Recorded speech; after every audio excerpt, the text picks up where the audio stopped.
नमस्कार।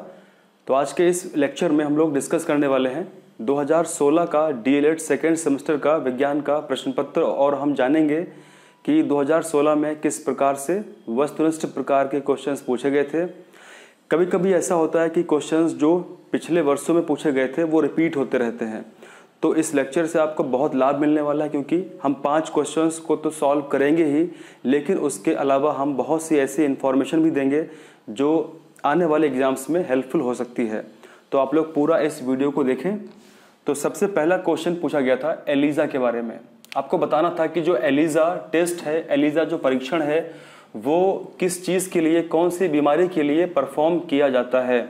यहाँ पे ऑप्शंस दिए गए थे कैंसर, क्षय का मतलब होता है टीबी, और जिसको हम कहते हैं ट्यूबरक्यूलोसिस इसे कहा जाता है। तो और उसके बाद एड्स है और फिर है टाइफाइड। तो आप लोग कमेंट करके बताएं कि इसका आंसर सही क्या है। तो फिलहाल इस क्वेश्चन का जो सही आंसर है वो है एड्स। तो आप लोग ध्यान रखेंगे कि जो एलिजा परीक्षण है वो एड्स के लिए किया जाता है। यानी एड्स अगर पता करना है कि किसी पेशेंट में एड्स है या फिर नहीं है, तो उसके लिए हमको एलिजा टेस्ट, एलिजा परीक्षण परफॉर्म करना होता है। इसमें एक्चुअली हम क्या करते हैं, एंटीबॉडीज़ को जो हमारे शरीर के अंदर प्रतिरक्षी होती हैं उसको हम काउंट करते हैं, उसके ऊपर हम जांच करते हैं कि वो संख्या में कितनी है, और उसके हिसाब से फिर हम बताते हैं कि क्या इस रोगी को, इस व्यक्ति को, इस पेशेंट को HIV है या फिर नहीं है। अगर यहाँ पे देखा जाए एलिजा का मतलब क्या होता है, तो आप ये भी जान लीजिए एलिजा का तात्पर्य क्या होता है, एलिजा का मतलब क्या होता है। एलिजा मतलब होता है एंजाइम लिंक्ड इम्यूनोसॉर्बेंट एसे।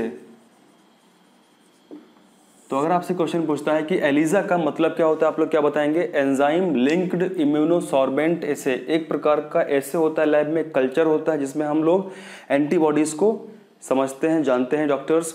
अब यहाँ पे एलिजा तो होता ही है एड्स के लिए, उसके अलावा अगर आपसे पूछे, अगर यहाँ पे एलिजा के बजाय यहाँ पे लिखा होता वेस्टर्न ब्लॉटिंग, अगर यहाँ पे लिखा होता वेस्टर्न ब्लॉटिंग परीक्षण किसके लिए होता है, तो यहाँ पे आप इनमें से क्या बताते, तब भी इसका आंसर होता है एड्स। तो आपने जाना कि एलिजा के अलावा वेस्टर्न ब्लॉटिंग भी एड्स के परीक्षण के लिए किया जाता है, जिससे जानकारी मिलती है। कभी कभी ऐसा होता है कि केवल एलिजा करने से हमें एक्यूरेट, हमें परफेक्ट जानकारी नहीं मिलती, तो हम दोबारा फिर से वेस्टर्न ब्लॉटिंग परफॉर्म करते हैं। अगर दोनों में रिजल्ट सेम आए, यानी एलिजा में भी एंटीबॉडीज़ जो हम चेक कर रहे हैं वो सेम आई और वेस्टर्न ब्लॉटिंग में भी सेम रिजल्ट आया, सेम जो भी रिजल्ट है वो आया, तो हम ये जान जाते हैं कि उस व्यक्ति को एड्स हो सकता है। अब यहाँ पे आपको बताना है कि एड्स की फुल फॉर्म क्या होती है, क्योंकि कई बार पेपर में, हमारे एग्जाम में एड्स की फुल फॉर्म भी आ जाती है। तो आप लोग ये जानते होंगे, ए का मतलब होता है एक्वायर्ड, आई का मतलब होता है इम्यूनो यानी एक्वायर्ड इम्यूनो, डी मतलब होता है डेफिशिएंसी, और एस का मतलब होता है सिंड्रोम। तो मैं फिर से बोलता हूँ, एक्वायर्ड इम्यूनो डेफिशिएंसी सिंड्रोम एक ऐसा बीमारियों का लक्षण, सिंड्रोम का मतलब होता है बीमारियों का लक्षण जिसमें बहुत सारे सिम्टम्स, बहुत सारे लक्षण दिखाई दे, उसको हम सिंड्रोम कह देते हैं। तो एड्स में क्या होता है कि एड्स जब भी किसी को हो जाता है तो वो करता क्या है, वो हमारे इम्यून सिस्टम को डेफिशिएंट कर देता है। यानी ऐसा सिंड्रोम है, ऐसी बीमारी है, ऐसे लक्षण प्रकट होते हैं जिससे हमें बहुत सारी समस्या होती है। परंतु उसके अलावा हमारे बॉडी के अंदर जो हमारा सबसे इम्पॉर्टेंट चीज़ है वो क्या है, हमारा रोग प्रतिरोध क्षमता। यानी इंसान के अंदर सबसे इम्पॉर्टेंट चीज़ क्या होती है, उसकी रोग प्रतिरोध क्षमता।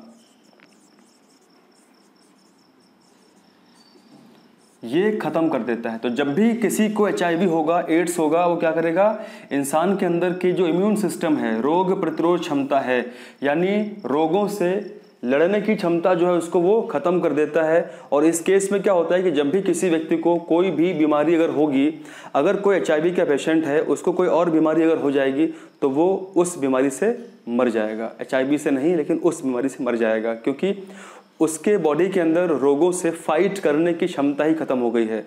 तो उसको जुकाम भी अगर हो गया तब भी वो मर सकता है। तो ये बहुत खतरनाक बीमारी है और किस किस तरीके से फैलते सबको पता होगा कि HIV कितने तरीकों से फैलता है। अनप्रोटेक्टेड सेक्स से फैलता है, अगर किसी ऐसे इंसान को HIV है, एड्स है और उससे अगर कोई व्यक्ति अनप्रोटेक्टेड सेक्स करता है तब उससे फैलता है। दूसरा, किसी इंसान को अगर HIV का इन्फेक्शन है, उसको एड्स है, तो अगर वो इंजेक्शन जो सुई लग रही है निडल, अगर वही निडल वो अपने लगा लेता है तो उसको फैल सकता है। प्लस जो सैलून में दाढ़ी या बाल कटवाने जाते हैं तो उससे क्या होता है, अगर किसी इंसान को HIV का सिम्टम्स है, समस्या है, वो संक्रमित है, तो जब सेविंग होती है और वही इंसान जिसको HIV है वो हल्का सा कट जाता है सेविंग करते समय, और उसी ब्लेड से अगर किसी दूसरे व्यक्ति को सेविंग की जाती है तो उस ब्लेड के ऊपर जो ब्लड के पार्टिकल्स लगे होते हैं वो अगर वो भी कट गया तो उसके अंदर प्रवेश करते हैं, उसमें वायरस होता है, इस तरीके से फैल जाता है। तो कई तरीके से ये फैलता है। अगर हम बात करें ये एड्स किससे होता है तो इसका आंसर क्या है, HIV है। HIV ही वो वायरस है जो एड्स को फैलाता है। HIV का मतलब क्या होता है, ह्यूमन इम्यूनो डेफिशिएंसी वायरस, एक ऐसा वायरस जो हमारे इम्यून सिस्टम को डेफिशिएंट कर देता है, खत्म कर देता है। तो बहुत ही खतरनाक वायरस है। आई होप कि आप लोगों ने इसको नोट कर लिया होगा। तो अब हम लोग बात करने वाले हैं इन्हीं ऑप्शंस में कुछ और क्वेश्चंस को देखते हैं जो पॉसिबल है, बन सकते हैं। ठीक है, अब देखिए, अगर यहां से क्वेश्चन आपसे पूछता कि निम्न जो विकल्प दिए गए हैं इनमें से आपको बताना है कि कौन सा विकल्प वायरस से होता है, यानी कौन सा रोग वायरस से होता है। आपसे क्वेश्चन पूछा जाता कि दिए गए रोगों में कौन सा रोग वायरस से होता है, विषाणु से होता है, तो आंसर क्या होता है इसका, तब भी इसका आंसर होता है एड्स, क्योंकि एड्स इनमें से वायरस से होने वाली बीमारी है।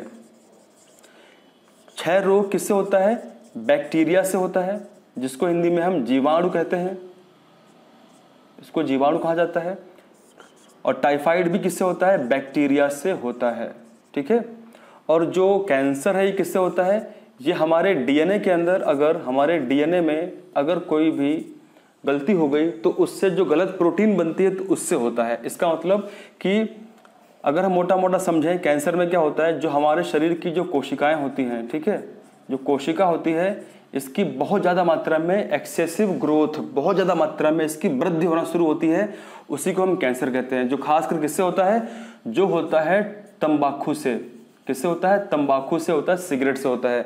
सिगरेट जो पीते हैं, तंबाकू खाते हैं, क्योंकि सिगरेट के धुएं के अंदर बहुत सारे हानिकारक हजारों एल्कलॉइड केमिकल पाए जाते हैं, जैसे हाइड्रोजन साइनाइड, जैसे निकोटीन तो केवल आदत के लिए होता है। निकोटीन का मतलब क्या होता है कि निकोटीन ऐसा केमिकल होता है जो लत लगवा देता है। अगर कोई सिगरेट पी रहा है पिछले महीने भर से, तो जब तक वो सिगरेट दोबारा नहीं पिएगा तब तक उसको चैन नहीं पड़ेगा। वो कौन करता है, निकोटीन करता है। तो निकोटीन टोबैको में होता ही है जो लत लगवा देता है। ठीक है, बाकी सिगरेट के धुएं के अंदर बहुत सारे खतरनाक और केमिकल्स होते हैं जो कैंसर कॉज करते हैं। सबसे खतरनाक केमिकल होता है टार। जो टार होता है वो हमारे फेफड़े, उसको स्पंजी फेफड़े होते हैं, उसको सोखते रहते हैं और ये बहुत भयंकर दिक्कत, बीमारी उत्पन्न कर देता है।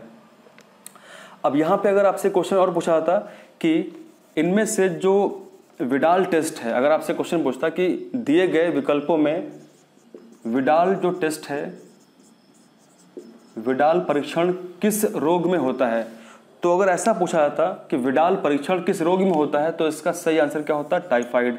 आप लोग ध्यान रखेंगे कि टाइफाइड अगर किसी को है और ये पता करना है डॉक्टर को तो विडाल टेस्ट होता है। विडाल टेस्ट में, विडाल परीक्षण में टाइफाइड का बैक्टीरिया हमें पता चल जाता है। तो इस तरीके से हम यहाँ से और कई क्वेश्चन बन सकते हैं। तो अब हम लोग बात करते हैं अगले क्वेश्चन के ऊपर। जो अगला हमारा क्वेश्चन है, पूछा गया है नाइट्रोजन जो अणु है, मॉलिक्यूल है, उसमें एक्चुअली होता क्या है। नाइट्रोजन अणु में क्या होता है, क्या इसमें त्रिक आयनिक बंध होते हैं, या इसमें एकल आयनिक बंध होता है, या इसमें द्विक सहसंयोजी बंध होता है, या त्रिक सहसंयोजी बंध होता है। तो सबसे पहले इसको समझते हैं कि एक्चुअली नाइट्रोजन मॉलिक्यूल होता क्या है, नाइट्रोजन अणु होता क्या है, और उसके बाद फिर बात करेंगे इसमें हम बाकी चीज़ों के बारे में कि इसमें कौन सी बॉन्डिंग होती है। देखिए, सबसे पहले समझते हैं डाई एटॉमिक मॉलिक्यूल्स क्या होते हैं। इसका मतलब क्या होता है, डाई मतलब होता है दो, डाई मतलब दो होता है, सिंपल सी बात है। एटॉमिक का मतलब होता है परमाणु, और मॉलिक्यूल्स का मतलब होता है अणु।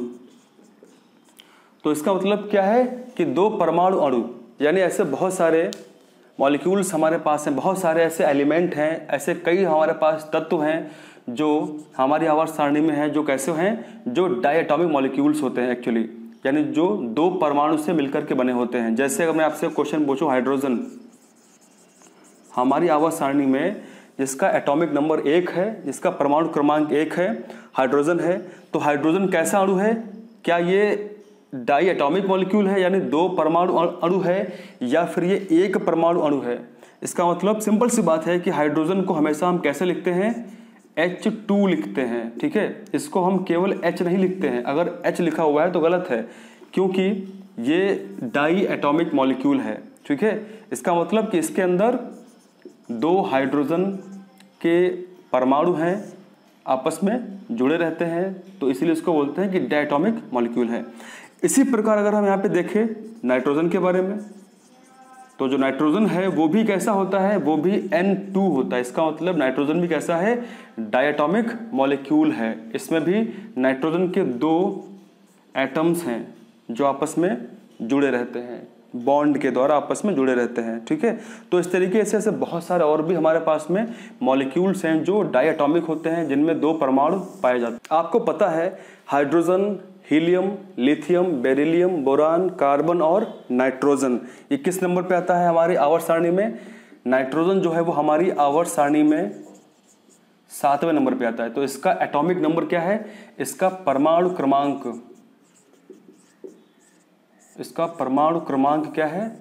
7 है, ठीक है, 7 है। और हम जानते हैं कि अगर 7 ये इसका एटॉमिक नंबर है 7, तो इसका अगर हम इलेक्ट्रॉनिक कॉन्फ़िगरेशन करेंगे तो क्या मिलेगा? 2,5 मिलेगा। इसका मतलब इसकी जो आउटर मोस्ट शेल है, ठीक है, इसकी जो बाहरी कक्ष है, आउटर मोस्ट शेल में कितने इलेक्ट्रॉन हैं? 5 इलेक्ट्रॉन आपको यहाँ पे मिल जाते हैं। अब यहाँ पे करता क्या है, जो नाइट्रोजन का जो मॉलिक्यूल होता है वो ऑक्टेट पूरा करना चाहता है, यानी ऑक्टेट, इसका मतलब क्या है? अष्टक। वो अष्टक पूरा करना चाहता है, यानी वो टोटल 8 इलेक्ट्रॉन्स करना चाहता है, लेकिन उसके आउटर मोस्ट शेल में कितने इलेक्ट्रॉन हैं? 5 हैं। तो क्या करेगा? वो 3 इलेक्ट्रॉन्स को शेयर करेगा। कैसे करेगा? जरा यहाँ पे देखते हैं। तो ये नाइट्रोजन, इसके आउटर मोस्ट शेल में कितने इलेक्ट्रॉन हैं? 5 हैं, ठीक है। ये दूसरा नाइट्रोजन का एटम है, इसके भी आउटर मोस्ट शेल में कितने इलेक्ट्रॉन हैं? 5 हैं। क्योंकि ये N2 है इसीलिए हम यहाँ पे डबल डबल बना रहे हैं, ठीक है। अब इसके बाद क्या होगा? यहाँ पे इलेक्ट्रॉन शेयर करेंगे ये, ठीक है। कैसे करेंगे शेयर? देखिए, नाइट्रोजन जिसके पास में आउटर मोस्ट शेल में 5 इलेक्ट्रॉन्स हैं, वो क्या करेगा? वो दूसरे नाइट्रोजन एटम से क्या करेगा? 3 इलेक्ट्रॉन्स को शेयर करेगा। इसका मतलब ये 3 इलेक्ट्रॉन्स जो हैं ये इस तरीके से शेयर होंगे। इसके पास में पहले 5 थे, अभी कितने हैं? 8। पहले इसके पास आउटर मोस्ट शेल में 5 इलेक्ट्रॉन थे, अभी इसके पास में आउटर मोस्ट शेल में 8 हो गए, तो इसकी बैलेंसी पूरी हो गई, ठीक है। अब इसके पास क्या है? इसके पास 5 हैं, तो क्या करेगा? ये भी इसके 3 इलेक्ट्रॉन्स को शेयर करेगा। अब इसके पास भी क्या है? आउटर मोस्ट शेल में 5 थे, लेकिन कितने हो गए? 8 हो गए, तो इसकी बैलेंसी पूरी हो गई। तो इसका मतलब सिंपल सी बात यह है कि यहाँ पे बॉन्डिंग बन रही है, ठीक है। कितने इलेक्ट्रॉन्स के बीच में? 3 इलेक्ट्रॉन्स के बीच में। तो ये ट्रिपल बॉन्ड यहाँ पे इस तरीके से ट्रिपल यहाँ पे बॉन्ड बन रहे हैं नाइट्रोजन के बीच में। तो ये कौन सी बॉन्डिंग है? ये कहलाई जाती है त्रिक सहसंयोजक बंध। तो इस तरीके से हमने जान लिया है कि नाइट्रोजन अणु में होता है त्रिक सहसंयोजक बंध होता है, यानी ट्रिपल कोवैलेंट बॉन्डिंग होती है, ठीक है। तो इस तरीके से अगर आपसे कोई और भी यहाँ पे एलिमेंट होता, तत्व होता, तो उसका भी इस तरीके से आप कर पाते, ठीक है। और बाकी के क्वेश्चंस हम लोग यहाँ पे देखने वाले हैं। इसके बाद बात करते हैं क्वेश्चन नंबर 3 की। इसमें कहा गया है किसी तत्व का परमाणु क्रमांक 15 है, किसी भी तत्व का, किसी एलिमेंट का एटॉमिक नंबर कितना है? 15 है, तथा द्रव्यमान संख्या एटॉमिक जो उसका मास है वो 40 है। तत्व के परमाणु के नाभिक में न्यूट्रॉनों की संख्या क्या होगी? आपको बताना है कि किसी भी एलिमेंट के जो एटम होते हैं उस एटम के अंदर जो नाभिक होता है उसके अंदर न्यूट्रॉन्स के कितनी संख्या है, आपको ये बताना है। तो यहाँ पे इसका एक बहुत ही सिंपल सा फॉर्मूला है, न्यूट्रॉनों की संख्या अगर आपको निकालनी है तो आपको बहुत ही बेसिक फार्मूला है, कुछ इसमें करना नहीं है, ठीक है। अगर आपको बताना है कि न्यूट्रॉनों की संख्या बराबर क्या हमें करना चाहिए, तो आप लोग ध्यान रखेंगे कि द्रव्यमान माइनस परमाणु क्रमांक, ठीक है। आप इसको याद रखेंगे। अगर आपको न्यूट्रॉन्स के नंबर्स पता करने हैं तो आपको एटॉमिक मास पता होना चाहिए और एटॉमिक नंबर पता होना चाहिए। उससे आप क्या करेंगे, उसको माइनस कर देंगे, आपको मिल जाएंगे नंबर ऑफ न्यूट्रॉन्स। तो यहाँ पे जरा सॉल्व करते हैं इसको। यहाँ पे क्या बोला गया है कि परमाणु क्रमांक 15 है तथा जो उसका मास है वो कितना 40 है। तो हम क्या करेंगे, न्यूट्रॉन्स पता करने हैं तो n इक्वल टू 40 माइनस 15, ठीक है। 40 क्या है, ये 40 है द्रव्यमान संख्या और 15 क्या है परमाणु क्रमांक। तो हम क्या करेंगे, द्रव्यमान संख्या से हम उस हटाएंगे परमाणु संख्या या परमाणु क्रमांक, हम वहाँ से घटा देंगे। आंसर हमारा आ जाएगा कितना, 25। तो इसका आंसर क्या होगा, तो इसका आंसर डी होगा 25। तो इस तरीके से हम इसको कर सकते हैं। बस आपको इसमें थोड़ा सा ध्यान रखना है कि अगर आपसे पूछे कि न्यूट्रॉनों की संख्या कैसे फाइंड करेंगे, तो आप क्या बताएंगे कि जो उसका परमाणु द्रव्यमान है उसमें से हम परमाणु क्रमांक को घटा देंगे, हमको आंसर मिल जाएगा। तो इस तरीके से हम क्वेश्चन सॉल्व कर सकते हैं। अब बात करते हैं क्वेश्चन नंबर 4 की। इसमें लिखा हुआ है कि जो दायां निलय है, दाएं निलय से अशुद्ध रुधिर किस अंग में चला जाता है। अब यहाँ पे आप एक चीज को पकड़ेंगे, ठीक है। यहाँ बोला गया है अशुद्ध रुधिर, इसका मतलब क्या होता है, इम्प्योर ब्लड। तो बोला है कि इम्प्योर ब्लड जो है वो किस अंग में चला जाता है। अब जरा आप लोग ये बताइए, अगर किसी चीज के अंदर कोई गंदगी होगी या किसी चीज के अंदर कोई कमी होगी, वो कहाँ जाएगा, वो जाएगा उसे ठीक करने के लिए, वो जाएगा उस गंदगी को हटाने के लिए जाएगा ना। तो इसका मतलब ये है कि हमारे ब्लड में अगर अशुद्ध रुधिर, हमारा ब्लड अगर है, अगर हमारा खून अशुद्ध है, तो वो प्योर होने के लिए, शुद्ध होने के लिए कहाँ जाएगा। बस आपके पास ऑप्शंस अवेलेबल हैं, पहला फेफड़ा, दूसरा हृदय, तीसरा त्वचा, चौथा यकृत। अब यहाँ बोला गया कि शुद्ध होने के लिए कहाँ जाएगा, तो सिंपल सी बात है, वो हृदय में वापस हो जाएगा नहीं, तो उसका ऑप्शन बी नहीं हो सकता। क्या वो शुद्ध होने के लिए त्वचा में जाएगा, इम्पॉसिबल है। क्या वो शुद्ध होने के लिए यकृत में जाएगा, इम्पॉसिबल है। बचा क्या है, फेफड़ा। इसका आंसर क्या होगा, पहला फेफड़ा होगा। बस आपको क्वेश्चन सही से समझना होगा इसमें कह क्या रहा है, ठीक है।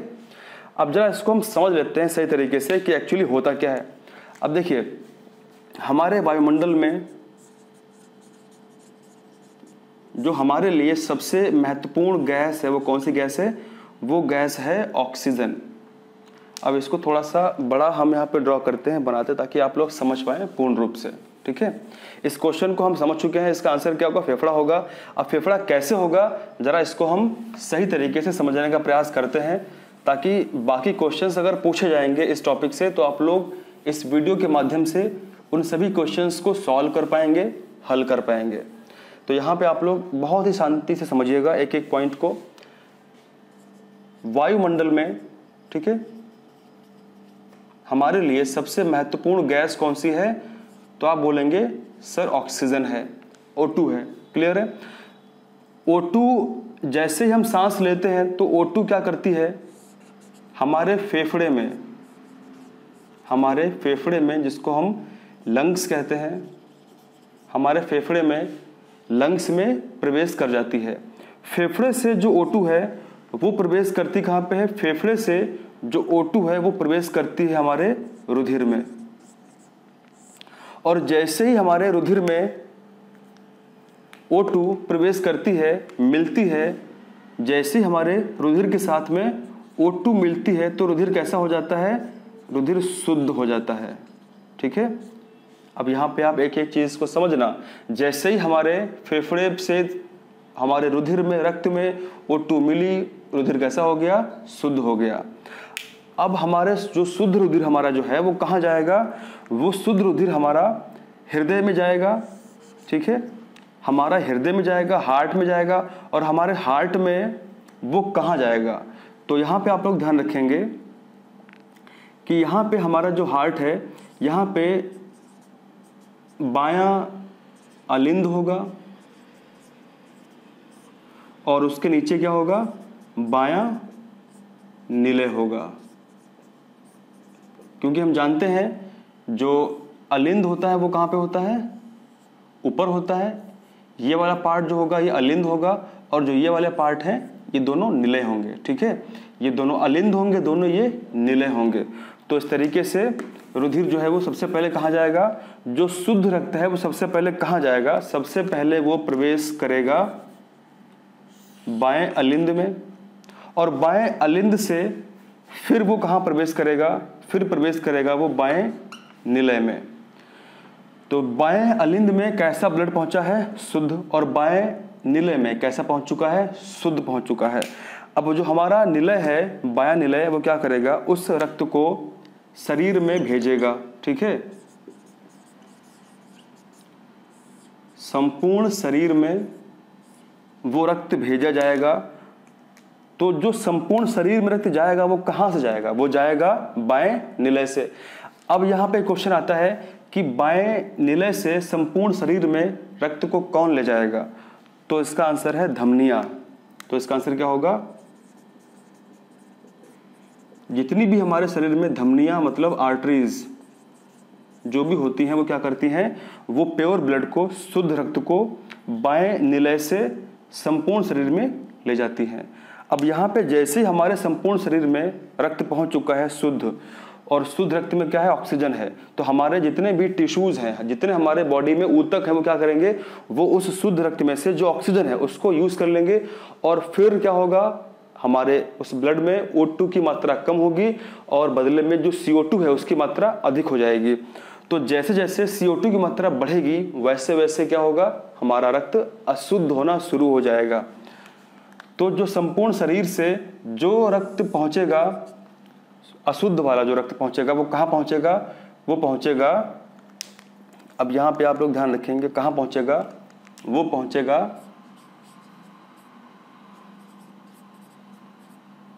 दाहिने,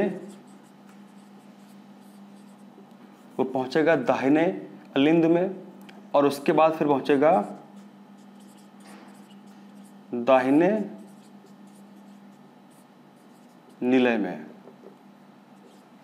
ठीक है, तो यहां पे क्या हुआ, जो शरीर से जो रक्त पहुंचा, जो अशुद्ध हो चुका था, वो कहां पहुंचा, वो पहुंचा दाहिने अलिंद से दाहिने निलय में प्रवेश कर गया, और दाहिने निलय से अब वो जाएगा शुद्ध होने के लिए।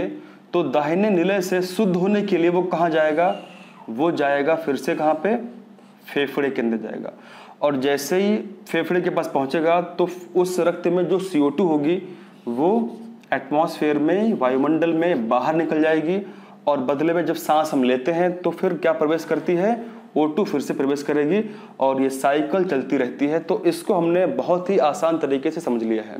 किताबों के अंदर पूरी थ्योरी दी गई है, आपको रट्टा मारना पड़ेगा। यहाँ पे हमने एक एक चीज़ को समझ लिया। अब यहाँ पे कुछ चीज़ें और हैं जो जहाँ से क्वेश्चंस बन सकते हैं, उसको समझते हैं। देखिए, फेफड़े से रुधिर में O2 मिला, रुधिर कैसा हो गया, शुद्ध हो गया, और शुद्ध रुधिर ये कहाँ जा रहा है, हार्ट के पास जा रहा है। तो यहाँ पे आप लोग ध्यान रखेंगे कि फेफड़े से हृदय के पास, फेफड़े से हृदय के पास यानी बाएं अलिंद के पास रुधिर कैसे पहुंचता है, तो फेफड़े से बाएं अलिंद के पास जो रुधिर पहुंचता है वो कौन पहुंचाती है, तो यहाँ पे हम बोलेंगे पल्मोनरी जो वेन्स होती हैं, जिसको हम लोग हिंदी में कहते हैं फुफ्फुस। फुफ्फुस जो शिराएं होती हैं, फुफ्फुस शिरा, वो क्या करती है, वो फेफड़े से शुद्ध रक्त को हृदय तक पहुंचाती है। अब जैसे हमारे हृदय में शुद्ध रक्त पहुंच चुका है, वो शरीर, संपूर्ण शरीर में जाएगा। उसे कौन ले जाएंगी, उसे धमनियां ले जाएंगी। तो इसका मतलब कि जो दो चीजें हैं, दो जो रक्त वाहिकाएं हैं, कौन कौन सी, फुफ्फुस शिरा और धमनियां, ये कैसा रक्त को ले जाती हैं, शुद्ध रक्त को ले जाती हैं। उसके बाद में अब यहाँ पे जब ब्लड पहुंचेगा, यानी शरीर से इस्तेमाल होने के बाद जब फिर से पहुंचेगा हमारे दाहिने अलिंद में, तब ब्लड कैसा हो जाएगा, तब ब्लड अशुद्ध हो जाएगा। ठीक है, तो हमारे दाहिने अलिंद में और उसके बाद फिर दाहिने निलय में ब्लड कैसा पहुंचा, अशुद्ध पहुंचा। अब क्वेश्चन ये है कि संपूर्ण शरीर से जो हमारा अलिंद में यानी हृदय में रक्त पहुंचा है वो कौन ले जा रहा है, तो इसका आंसर क्या होगा, इसका आंसर सिराएं होगा। क्या होगा, सिरा। जितनी भी हमारे शरीर में सिरा है यानी वेन्स हैं, वो क्या करती हैं, वो अशुद्ध रक्त को ले जाती हैं संपूर्ण शरीर से हृदय के पास। अब यहाँ पे हमारे हृदय से यानी दाहिने निलय से रक्त कहाँ जा रहा है, फेफड़े में जा रहा है शुद्ध होने के लिए। इसे कौन ले जाएगा, तो इससे भी आप लोग ध्यान रखेंगे, इससे ले जाएगी फुफ्फुस धमनी। तो इसे फुफ्फुस धमनी, जिसको हम बोलते हैं पल्मोनरी, जिसे क्या बोलते हैं, पल्मोनरी आर्टरीज। ठीक है, तो इस तरीके से हम लोगों ने एक कॉम्प्लेक्स जटिल चीज को आसानी से समझ लिया है। अब यहां पे आप एक चीज नोटिस कर रहे होंगे कि फेफड़े से दोनों तरफ से यानी शुद्ध रक्त जब ले जाया जाता है तब भी फुफ्फुस सिरा जुड़ी है, यानी फुफ्फुस शब्द आता है, और जब फेफड़े में वापसी में जो अशुद्ध रक्त आता है तब भी फुफ्फुस ही लेके आती है। बस फर्क कितना है, जो ले जाता है शुद्ध रक्त को फुफ्फुस सिरा है और जो लेके आता है वो फुफ्फुस धमनी है। तो आप लोग ध्यान रखेंगे कि फेफड़े में दोनों तरफ से फुफ्फुस यानी जो पल्मोनरी है वो जुड़ी हुई है। तो इस तरीके से आप लोग एक एक चीज को समझेंगे और यहाँ से क्वेश्चंस आने के चांस बहुत ज्यादा रहते हैं। ठीक है, इसको आप लोग नोट करेंगे, समझेंगे। अगर डाउट हो तो कमेंट सेक्शन में जरूर लिखेंगे। अब इसके बाद हम लोग बात करते हैं लास्ट क्वेश्चन की। इसमें कहा गया है कि पेट्रोल में होती है, पेट्रोल में क्या होता है, यांत्रिक ऊर्जा, विद्युत ऊर्जा, ध्वनि ऊर्जा या रासायनिक ऊर्जा। बहुत ही आसान सा क्वेश्चन है और ऐसे क्वेश्चन एग्जाम में बहुत ज्यादा आते रहते हैं, तो आप लोग ध्यान रखेंगे एक एक पॉइंट को। पेट्रोल में क्या होती है, एक्चुअली पेट्रोल क्या है, पेट्रोल एक प्रकार का केमिकल ही तो होता है, पेट्रोल एक प्रकार का केमिकल ही होता है। तो पेट्रोल में किस तरीके से यांत्रिक ऊर्जा होगी, गलत है। पेट्रोल में क्या विद्युत ऊर्जा होती है, यानी जब पेट्रोल को हम छूते हैं तो क्या हमको करंट लगता है, पॉसिबल ही नहीं है, गलत होगा। क्या पेट्रोल में ध्वनि ऊर्जा होती है, यानी पेट्रोल से क्या साउंड उत्पन्न होता है, ध्वनि उत्पन्न होती है, कोई वेव्स निकलती हैं, नहीं। आंसर क्या होगा, रासायनिक ऊर्जा। तो सबसे पहले आप एक काम किया करिए, जब भी क्वेश्चन को देखा करिए, उस क्वेश्चन को किस तरीके से जो ऑप्शंस दिए गए हैं, विकल्प दिए गए हैं, उनमें कैसे हम जो गलत विकल्प कैसे उनको हटा पाएं। अगर आपने क्वेश्चन में गलत विकल्पों को हटा दिया तो फिर आपको क्वेश्चन सॉल्व करना थोड़ा सहज फील होगा, क्योंकि जो ऑप्शंस बचेंगे वो फिर सही होने की संभावना ज़्यादा होगी अगर आपने ऐसा किया तो। अदरवाइज अगर आपको पूरा क्वेश्चन का आंसर पक्का पता ही है तो फिर कोई टेंशन की बात ही नहीं है। अब देखिए, पेट्रोल में कौन सी ऊर्जा है, केमिकल एनर्जी है, यानी जब पेट्रोल को हम जलाते हैं, जैसे ही पेट्रोल को हम जलाएंगे, ठीक है, वैसे ही क्या होगा, इससे हीट उत्पन्न होगा, यानी जो ऊष्मा है वो इससे उत्पन्न होगी। ठीक है, तो इसका मतलब क्या है कि जब पेट्रोल जलता है तो पेट्रोल के अंदर जो बॉन्डिंग होती है, जो इसके मॉलिक्यूल्स में, इसके एटम्स के अंदर जो बंध बनते हैं, उनके अंदर ये केमिकल एनर्जी स्टोर होती है। तो जैसे हम जलाएंगे बॉन्ड ब्रेक होंगे, एनर्जी क्या होगी, हीट के रूप में रिलीज होगी। इसी प्रकार अगर हम बात करें बैटरी के बारे में, बैटरी जो हमारे घरों में, हमारे मोबाइल फोन में जो बैटरी है, जो द्वितीयक बैटरी की हम बात कर रहे हैं, ठीक है, बैटरी होती है, उसके अंदर सल्फ्यूरिक एसिड भरा होता है, वो भी केमिकल है। तो जब हम उस बैटरी में विद्युत ऊर्जा प्रोवाइड करते हैं, प्रवाहित करते हैं, तब क्या करती है बैटरी, वो उस विद्युत ऊर्जा को रासायनिक ऊर्जा में स्टोर कर लेती है, संचित कर लेती है। इसलिए इसको बोलते हैं सीसा संचायक बैटरी। और उसके बाद जब हम उस बैटरी से जो केमिकल एनर्जी स्टोर की गई थी उसका उपयोग करते हैं तो फिर से क्या होता है, वो केमिकल एनर्जी फिर से इलेक्ट्रिक एनर्जी में कन्वर्ट होती है और इस तरीके से हम हमारे इन्वर्टर को चला पाते हैं या फिर हमारे जो भी अप्लायंस है उसको हम इस्तेमाल कर पाते हैं। ठीक है, तो इस तरीके से अब यहाँ पे बैटरी हो गया इसका ऑप्शन। बैटरी में कैसी ऊर्जा होती है, रासायनिक ऊर्जा होती है। पेट्रोल में कैसी ऊर्जा होती है, रासायनिक ऊर्जा होती है। या जो भी कोयला होगा, कोयले को अगर हम जलाएंगे तो कैसी ऊर्जा किस में कन्वर्ट होगी, रासायनिक ऊर्जा ऊष्मा में कन्वर्ट होगी, क्योंकि जब भी हम कोयले को जलाते हैं तो हमको ऊष्मा, हीट प्राप्त होती है। तो इस तरीके से हम इन क्वेश्चन को सॉल्व करेंगे। तो मिलते हैं अगले वीडियो में। Thank you very much. जय हिंद।